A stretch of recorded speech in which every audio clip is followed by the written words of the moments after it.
Wanita yang 2 kali operasi kista, apakah bisa hamil lagi? Yaitu obat cacing bisa untuk obat tipes nggak?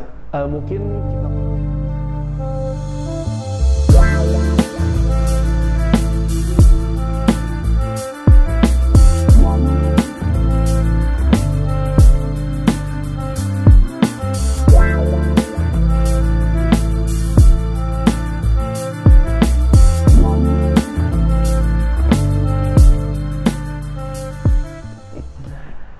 Hai, welcome back with Curhat Sehat, dan kembali lagi dengan saya Dr. Ivan. Ya, jadi pada kesempatan kali ini saya akan lebih bersemangat ya dalam menjawab beberapa pertanyaan dari Sobat Sehat. Karena apa? Karena kemarin kita sudah mendapatkan beberapa masukan dari Sobat Sehat mengenai video yang sudah di-upload ya. Jadi beberapa video itu ada yang berkomentar bahwa dokter, gonta-ganti dong suasananya sama tempatnya ya. Jadi kalau itu sepertinya belum bisa, mohon maaf, karena kita juga di sini masih ngambil gambar di rumah dinas di salah satu rumah sakit. Terus abis itu yang kedua ada juga dokter, bajunya gonta-ganti dong ya.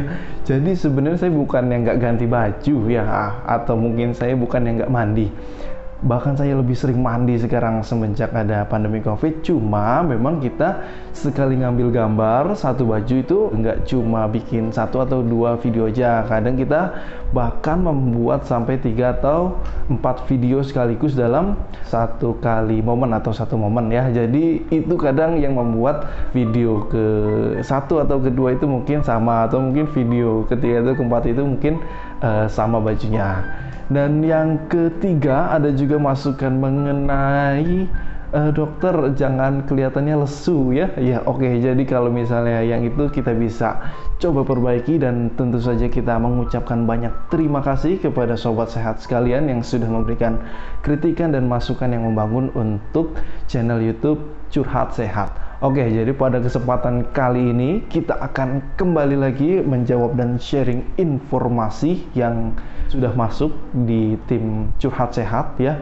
Dari mana saja pertanyaan itu masuk ya, mulai dari yang kolom komentar, habis itu ada juga pertanyaan yang kita dapatkan dari Instagram kita, terus ada juga yang bisa langsung email ya. Jadi kalau misalnya mau sedikit dirahasiakan, jadi silahkan dimasukkan atau mungkin dikirimkan pertanyaannya di email yang ada di bio Curhat Sehat. Oke, kita langsung masuk saja pada pertanyaan yang pertama ya.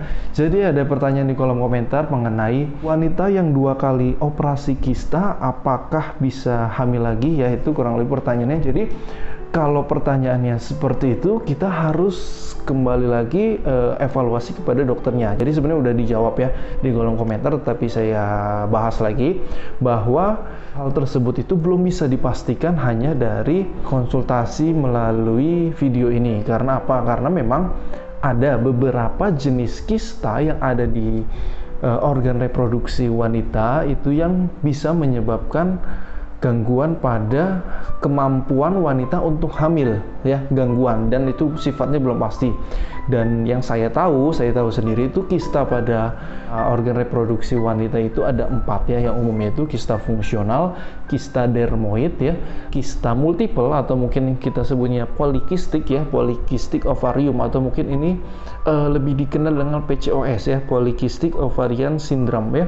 Dan yang keempat adalah kista coklat atau endometriosis, di mana memang pada 4 jenis kista ini 2 diantaranya ini bisa menyebabkan atau mengganggu kemampuan wanita untuk hamil, yaitu kista PCOS ya, sama juga kista coklat atau endometriosis.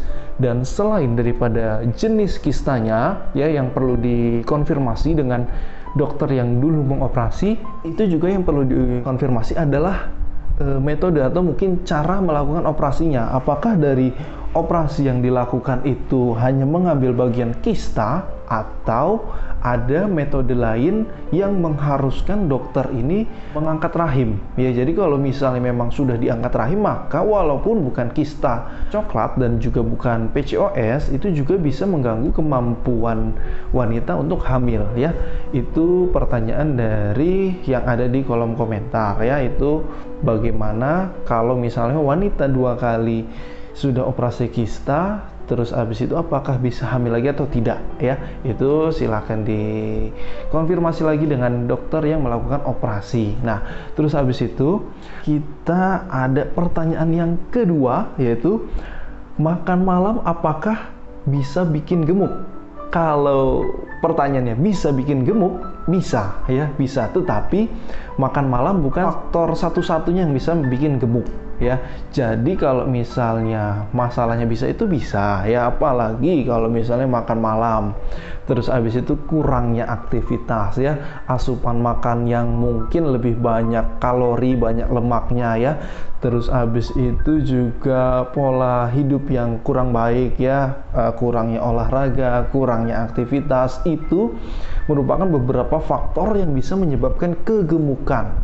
Tetapi buat masalah makan malam ini belum 100% pasti membuat gemuk ya. Jadi memang ada kondisi makan malam yang mungkin porsinya sedikit, atau mungkin memang dari siang belum makan ya, itu belum tentu bisa menyebabkan gemuk. Dan mungkin kalau misalnya cuma makan malam sesekali, itu juga belum pasti akan menaikkan dari timbangan sobat sehat sekalian ya.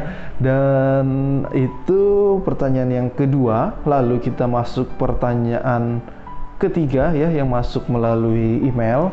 Jadi di mana sobat sehat ini menanyakan, obat cacing bisa untuk obat tipes nggak? Mungkin kita telaah lagi ya, obat cacing di sini mungkin yang kita maksud itu adalah obat ekstrak ya, ekstrak dari cacing tanah. Memang ada beberapa yang sudah mencoba mengekstrak dari cacing tanah yang diternakan, yang juga mungkin dipastikan kebersihannya dan juga diolah kemudian menjadi ekstrak atau ramuan yang dimasukkan ke dalam pil, yang kemudian ditanyakan pada sobat sehat ini apakah bisa menyembuhkan tipes atau mungkin apakah bisa menjadi obat tipes. Ya, jadi kalau misalnya obat ekstrak cacing ini sendiri, yang saya tahu itu tidak menyembuhkan tipes ya. Jadi dari beberapa artikel kesehatan dan juga diskusi dengan beberapa guru saya, bahwa dikatakan obat ekstrak cacing tanah ini tidak menjadi antibiotik dari faktor penyembuhan tipes, dan tidak ada bukti yang mengatakan bahwa ekstrak cacing itu menyembuhkan tipes. Cuman dalam artikel yang lain bahwa ekstrak cacing ini bisa menjadi faktor dan juga salah satu alternatif untuk menurunkan demam ya. Jadi hal tersebut yang kemudian berkembang di masyarakat akan bisa untuk menyembuhkan tipes, tetapi itu bukan sesuatu yang dilarang ya. Jadi karena memang dari beberapa artikel kesehatan saya mendapatkan bahwa dalam komposisi yang tepat, ekstrak cacing ini bisa menurunkan demam secara signifikan. Artinya signifikan ini beneran dibandingkan dengan yang tidak diberikan, ada penurunan yang cukup berarti ya. Jadi kalau misalnya untuk mengobati tipes secara keseluruhan itu tidak, tetapi untuk mengurangi gejala tipes, salah satu tipes itu kan gejalanya adalah demam, dan ekstrak cacing ini pada konsentrasi yang cukup itu bisa menurunkan atau membantu menurunkan demam, sehingga tubuh bisa merasa lebih nyaman, makan lebih enak, istirahat bisa lebih nyenyak. Jadi hal tersebut yang kemudian mungkin dari dalam tubuh akan terbentuk sistem imun untuk memperbaiki dirinya sendiri ya. Tetapi kalau secara langsung yang saya tahu, obat ekstrak cacing ini tidak menyembuhkan dari penyakit tipes. Dan juga mungkin ada pertanyaan berikutnya sebenarnya, yaitu mengenai sulit tidur. Cuma karena ini kan sulit tidur ini pembahasannya cukup banyak, jadi nanti akan kita buatkan sendiri video mengenai sulit tidur. Dan mungkin video itu menggunakan baju yang sama ya. Jadi jangan bersuuzon dulu kalau saya nggak pernah mandi ya, karena sebenarnya saya ganti baju, saya mandi. Cuma mungkin seperti momen kali ini, sekali ngambil gambar kita membuat 2 atau 3 ya, atau mungkin 4 atau 5 video sekaligus. Karena apa? Karena kita tujuannya untuk menjawab dari beberapa konseling atau mungkin pertanyaan mengenai kesehatan yang berhubungan dengan kehidupan sehari-hari, dan apa yang saya jawab ini akan coba saya telaah dulu ya.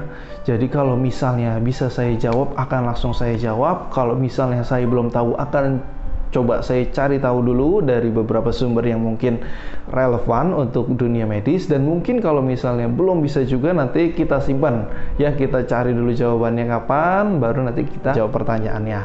Jadi itu beberapa pertanyaan mengenai kesehatan ya yang masuk ke Curhat Sehat. Dan kembali lagi saya ingatkan, bagi teman-teman atau sobat sehat sekalian yang ingin berkonsultasi dan mungkin bisa konsultasinya kita jawab untuk kemudian berbagi informasi kepada sobat sehat yang lainnya, silahkan ditanyakan melalui kolom komentar atau mungkin melalui Instagram kita, dan juga mungkin bisa masuk melalui email yang ada di bio Curhat Sehat. Dan mungkin itu yang bisa saya jelaskan pada kesempatan kali ini, dan saya akan mencoba untuk lebih semangat ya.